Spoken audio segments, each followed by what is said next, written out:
Viva Unimed deste sábado já está no ar e hoje a gente recebe aqui nos estúdios da TV Poços a doutora Joana, que é pediatra e vai conversar conosco sobre esse período de volta às aulas, volta à socialização, ao convívio das crianças e às vezes as doenças também. Doutora, primeiramente seja bem-vinda, obrigada por estar hoje aqui conosco. Nesse período agora, então, de retorno das crianças à escola, às unidades de ensino, o que é mais comum de surgir durante essa época? A gente sabe que as crianças retornando às aulas, volta a maior circulação também, principalmente das infecções virais. Agora, nessa época de outono e inverno, o principal quadro que acontece são as infecções de via aérea superior, então os famosos resfriados, gripes principalmente, muito pela aglomeração das crianças, né? Elas retornam, ficam todas dentro de uma sala de aula, principalmente fechada agora no inverno, né? Aqui em Poços é sempre bem frio, e aí a gente acaba deixando as salas mais fechadas, isso aumenta muito a circulação dos vírus, e aí os pequenininhos sofrem bastante. E aí tem como, de certa forma, evitar essa situação? Doutora, qual que é a importância também da vacinação nessa questão? A gente sabe que a principal medida que a gente tem hoje para reduzir a circulação dos vírus e reduzir as infecções, principalmente também a gravidade dos quadros, é a vacinação. Disparado é o principal cenário que a gente tem. Então, um momento muito importante também de rechecar a carteirinha de vacinação das crianças, tanto pelas escolas, mas também com a família, nas consultas de rotina com o pediatra, com os médicos das UBSs, para ter a certeza de que a criança vai voltar já protegida, porque as vacinas demoram um tempinho para fazer efeito. E a gente viu muito uma redução da adesão das crianças nas campanhas de vacinação nacionais, né? Então, agora a principal vacina que a gente tem é a vacina de gripe, né, de influenza, e a gente percebeu que o ano passado, por exemplo, a gente atingiu mais ou menos 30% da população.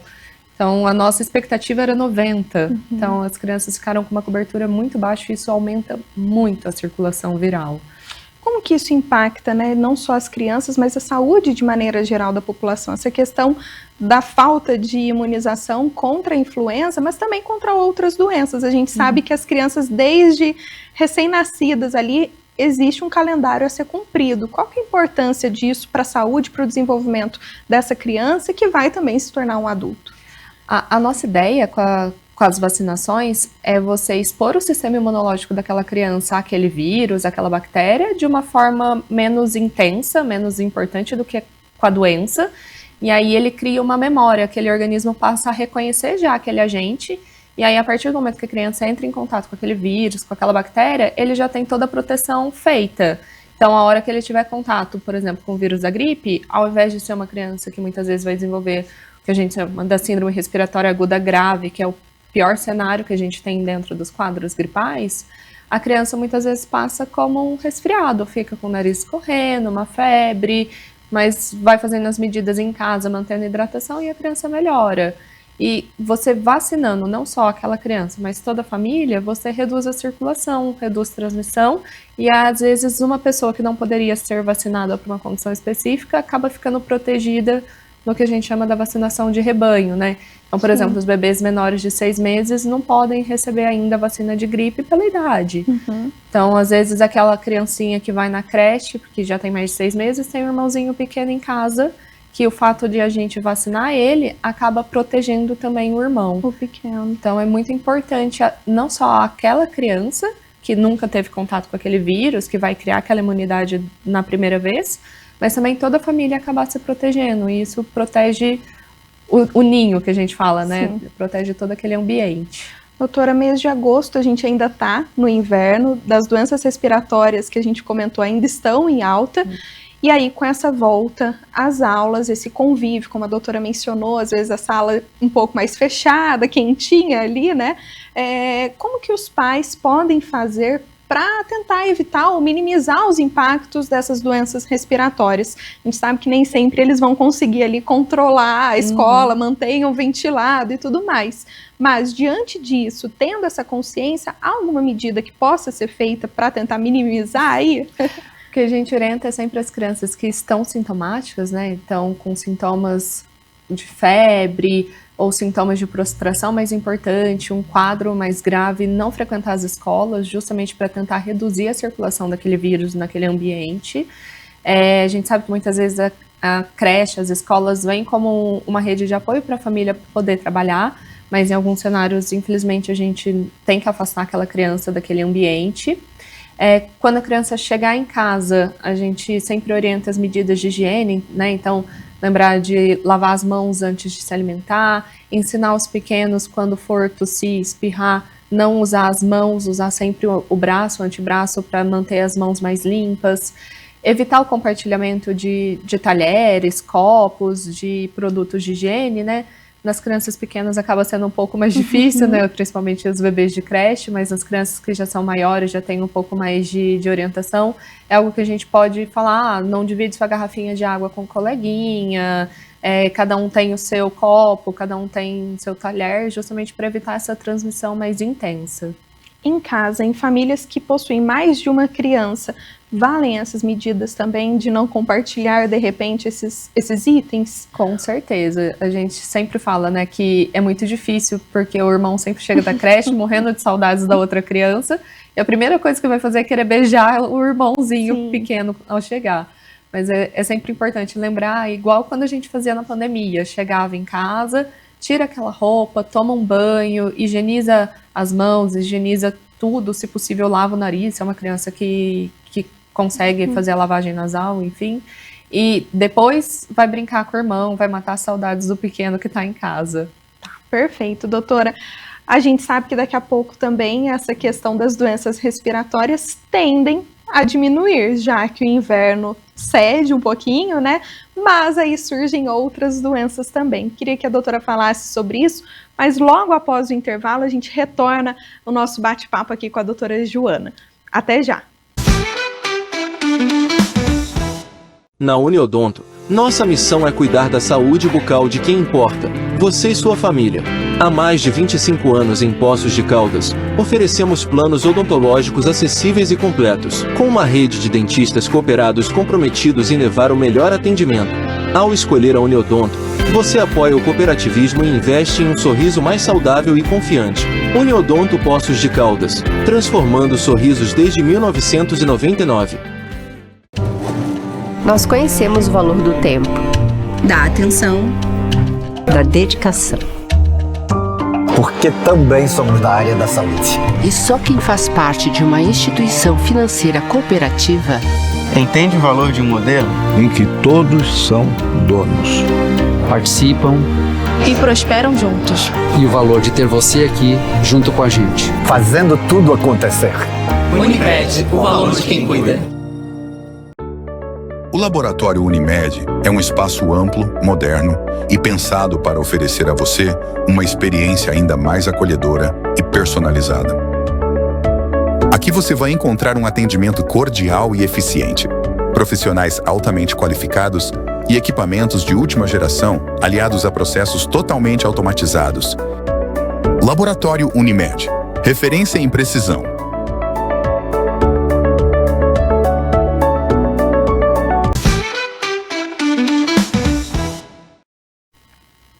O Viva Unimed está de volta hoje, recebendo aqui nos estúdios da TV Poços a médica pediatra e cooperada da Unimed Poços de Caldas, doutora Joana. A gente conversa aí sobre essa época do ano em que as crianças retornam para o convívio escolar e às vezes, em alguns momentos, podem acabar ali auxiliando na circulação de vírus, né, doutora?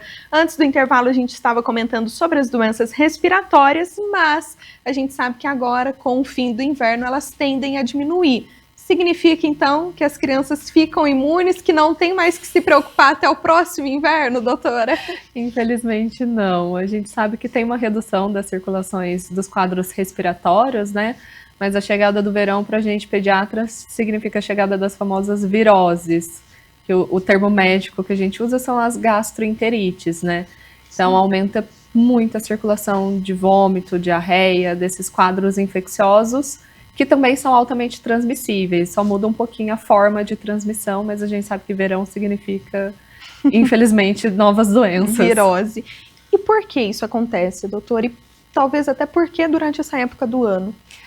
Aumenta muito a circulação de pessoas em águas, por exemplo, então clubes, piscinas, praias, alimentos mais frescos, né? Então a ingestão de saladas, de verduras, às vezes lavada com uma água inadequadamente tratada, e isso acaba aumentando a chance de infecção das crianças, que são os grupos mais suscetíveis a esses quadros.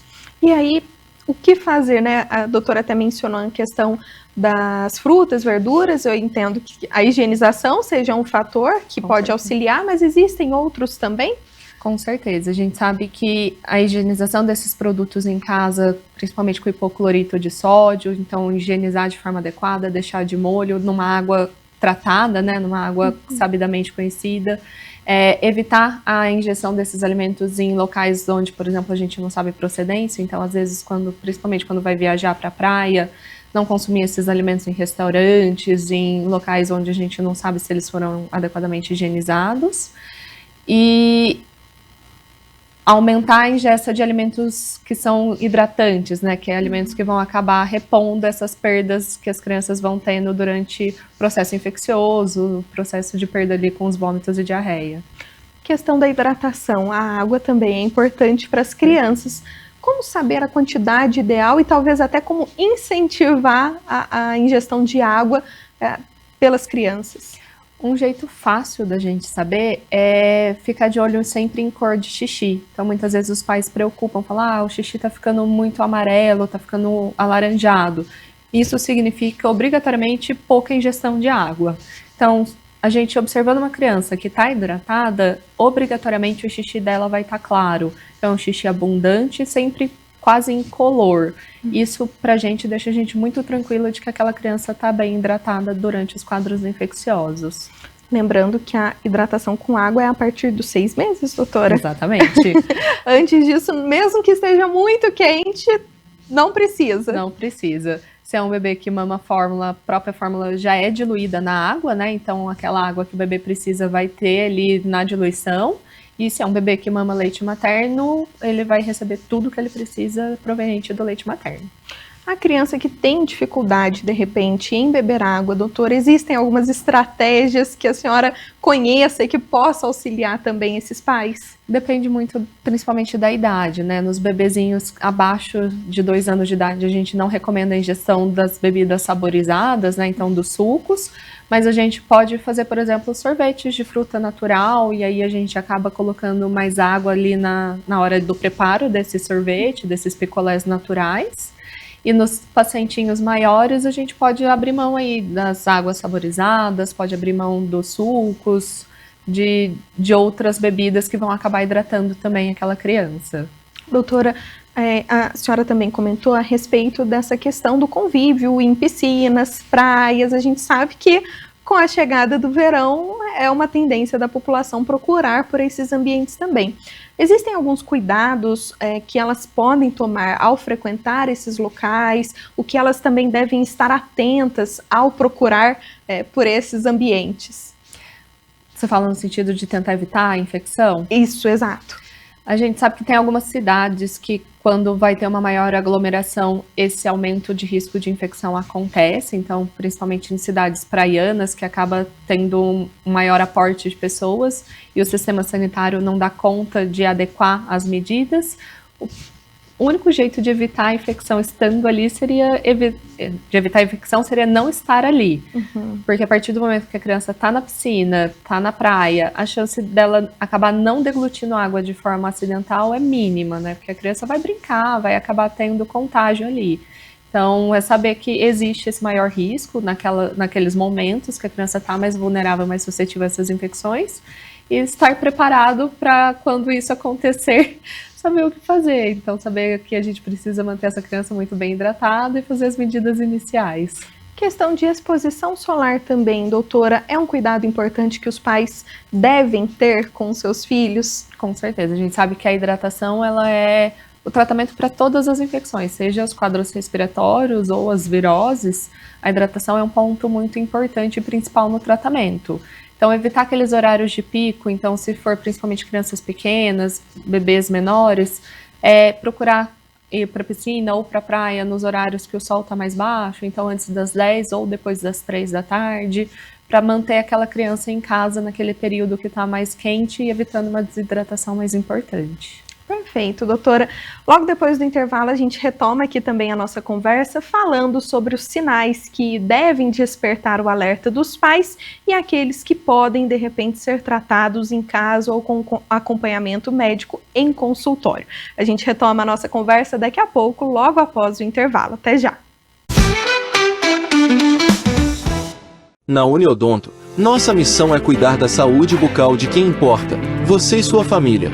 Há mais de 25 anos em Poços de Caldas, oferecemos planos odontológicos acessíveis e completos, com uma rede de dentistas cooperados comprometidos em levar o melhor atendimento. Ao escolher a Uniodonto, você apoia o cooperativismo e investe em um sorriso mais saudável e confiante. Uniodonto Poços de Caldas, transformando sorrisos desde 1999.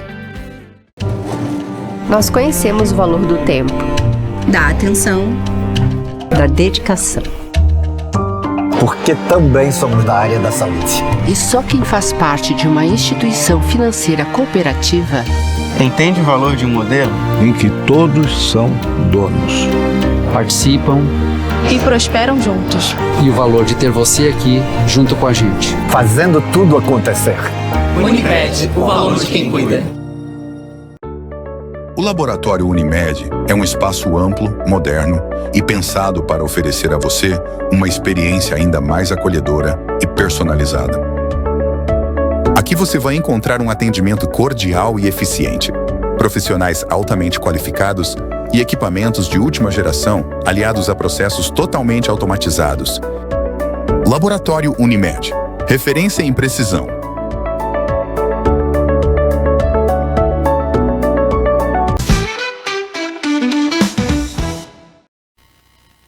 O Viva Unimed está de volta hoje, recebendo a médica pediatra e cooperada da Unimed Poços de Caldas, doutora Joana Leite.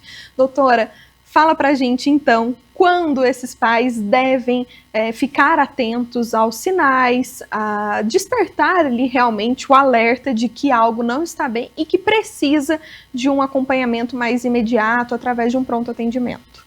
A gente sabe que tem alguns sinais de alarme que são mais importantes e que demandam uma avaliação mais urgente, né? A febre, ela aparece em basicamente quase todos os processos infecciosos virais e geralmente ela dura ali 48, 72 horas. Mais importante do que a febre em si é como a criança fica fora do período da febre.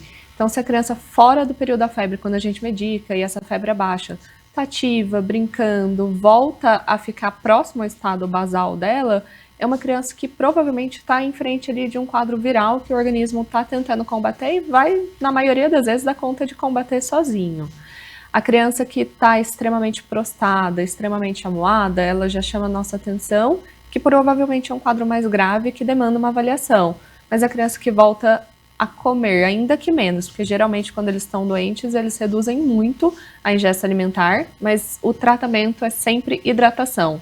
Então, se aquela criança está tomando líquido, está conseguindo se hidratar, principalmente aqueles bebês que mamam leite materno, ou os bebês que já estão em fase de alimentação, conseguem tomar água, a gente fica muito mais tranquilo, alimentação mais leve, às vezes também vai bem, então frutas, consegue ter uma ingestão, uma aceitação maior do que comida propriamente dita. São bebês que a gente pode manter uma observação em casa. Agora, aquela criança que já passa a ter uma recusa absoluta de todos os líquidos, ou quando ingere, apresenta vômitos, aí precisa de uma avaliação para a gente garantir essa hidratação e garantir que ele vá se manter hidratado naquele período. O bebê que não apresenta nenhum sinal de desconforto para respirar, então é um bebê que está respirando normalmente, que não tem nenhum sinal de afundar no pescoço, nas costelas, é um bebê que está calmo, está tranquilo, a gente consegue só lavar o nariz, manter uma observação em casa.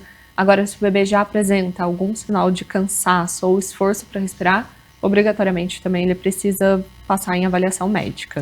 E aí, doutora, quando acompanhar somente em casa e de repente até medicar conforme a orientação médica, quando procurar também o consultório ou o médico pediatra, e até aqui eu gostaria que a doutora reforçasse a importância de ter um médico de referência, um médico pediatra acompanhando essa criança e o desenvolvimento. Qual que é a importância disso também?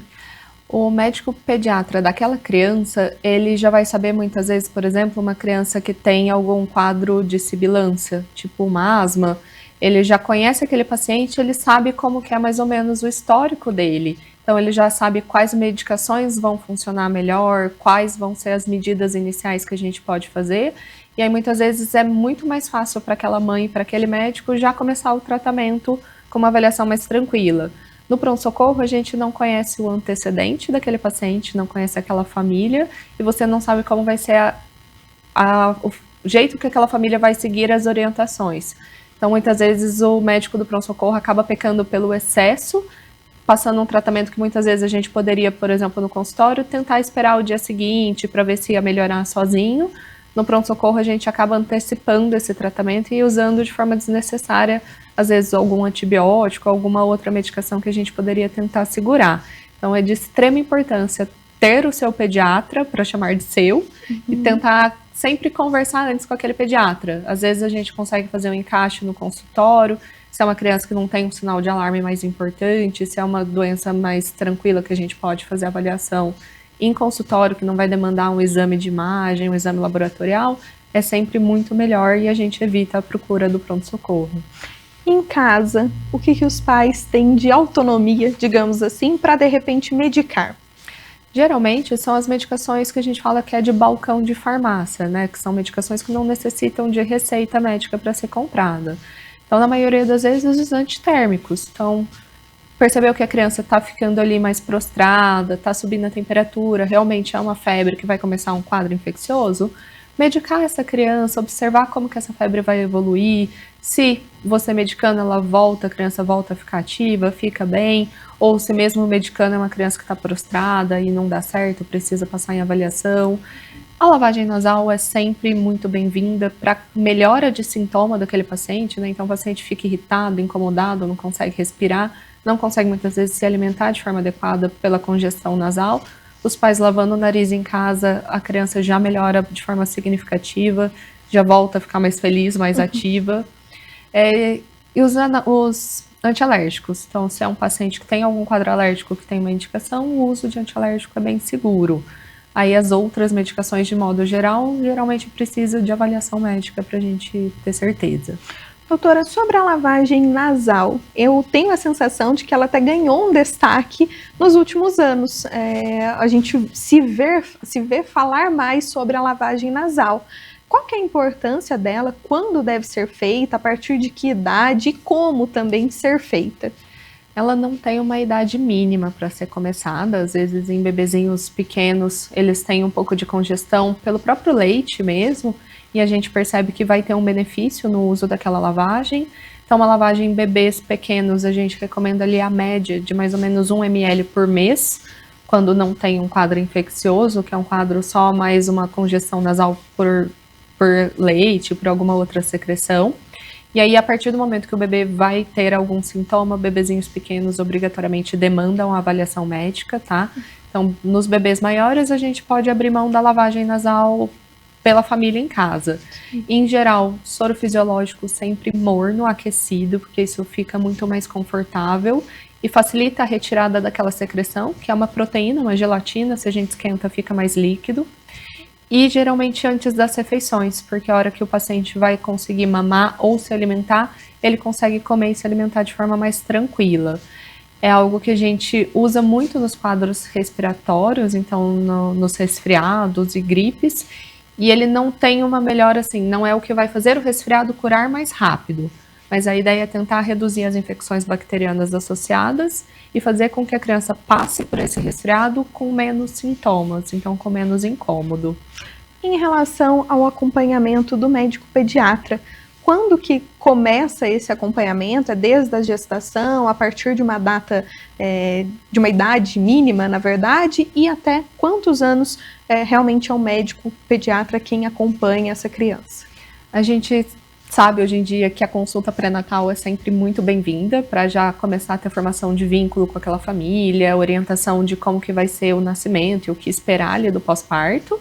E a partir de um nascimento isso vai ser na primeira semana de vida e depois mensal no primeiro ano e depois vai sendo cada vez mais espaçado conforme a criança vai ficando maior. mas é algo que depende muito de cada pediatra. Tem pediatras que seguem em consultório ali até por volta de 12, 13 anos, que é mais ou menos que os hospitais ficam com a pediatria, depois acaba passando para a clínica. E tem pediatras que seguem até a hora que a família realmente está preparada para deixar aquele vínculo. Exatamente, já vi muitos pacientes passando com o pediatra ali com 22, 24 anos. Acaba também exercendo, de certa forma, um papel de terapia também, né, doutora? Acaba criando esse vínculo e até para a criança também. Digo isso até por experiência própria. Eu era super apegada à minha médica pediatra e foi custoso para eu entender que ela não ia mais me atender. Doutora, para a gente encerrar agora o programa, gostaria que a doutora, né, deixasse aí os recados, as orientações finais para os pais em relação aos cuidados de maneira geral com a saúde da criança, desde o bebê até a primeira infância, né? Para acalmar mesmo eles diante desse cenário que a gente enfrenta hoje, de doenças respiratórias e do que ainda está por vir também.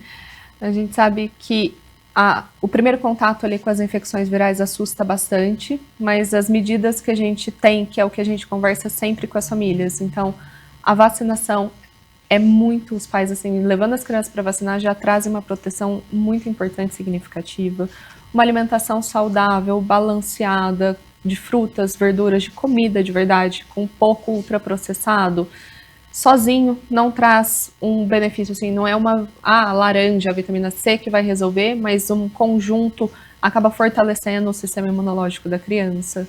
Uma criança que vai ter contato com a natureza, praticar atividade física, ter uma rotina ali com sono regular, isso é o básico que a gente fala que é o básico bem feito.